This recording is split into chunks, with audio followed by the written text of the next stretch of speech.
বাংলাদেশের এই ভূমিকম্পের মূল কারণটা, মূল পাপটা হলো যেটা আমাদের ডক্টর খলিল সাহেব গিয়া অজিত দোভালের সাথে করেছেন। এই সময়ের এই ভূমিকম্পটা আমার গবেষণা এবং এই নতুন শতাব্দীর যেই চরিত্র, যে বৈশিষ্ট্য, সব কিছু মিলিয়ে যে এত বড় ভূমিকম্পের এই অবস্থাটা,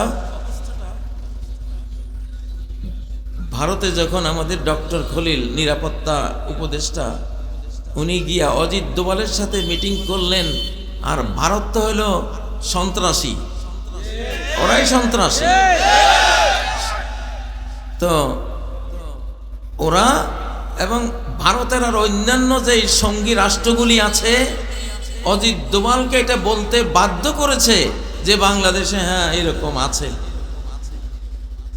আমাদের উপদেষ্টা ডক্টর ইউনুস সাহেব সহ বলেছিলেন বাংলাদেশে কোনো সন্ত্রাস নাই, জঙ্গিবাদ নাই। এটাই সত্য কথা।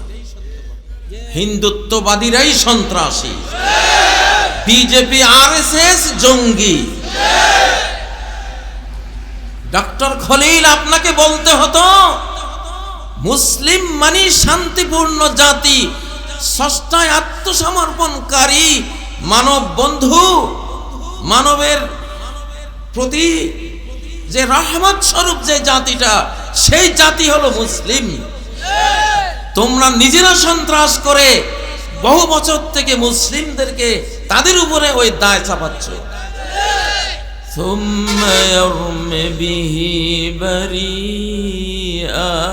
সূরা নিসার মধ্যে আল্লাহ বলছেন পাপ করে, অপরাধ করে, অপরাধ যে কোনো নিরপরাধের উপরে চাপায়। বোঝা গেল পৃথিবীতে অতীতকাল থেকে পাপীদের এই নিয়মটা, এই দুষ্ট চক্রদের দুষ্ট নিয়মটা চালু আছে যে পাপ নিজেরা করে, খুন নিজেরা করে, জুলুম নিজেরা করে, আরেকজনের উপরে চাপায়।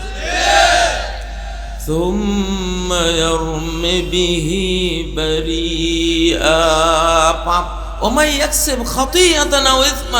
কোনো একটা পাপ, কোনো একটা অপরাধ করে তারপরে নিরপরাধের উপর চাপানো, এটা হলো বর্তমান অমুসলিম বিশ্বের ইসলামোফোবিয়া, মুসলিম বিদ্বেষী একটা সর্বজন স্বীকৃত তাদের সন্ত্রাস। এটা ঠিক নয় কি?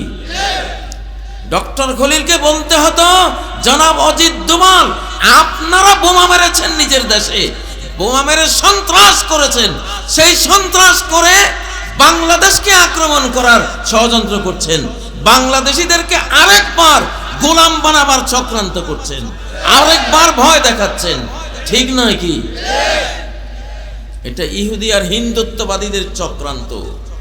এই জন্যই অতীত থেকে এই বাংলা কবিতাটা আছে, তুমি সর্ব হইয়া দংশন করো, ওজা হইয়া ঝাড়ো।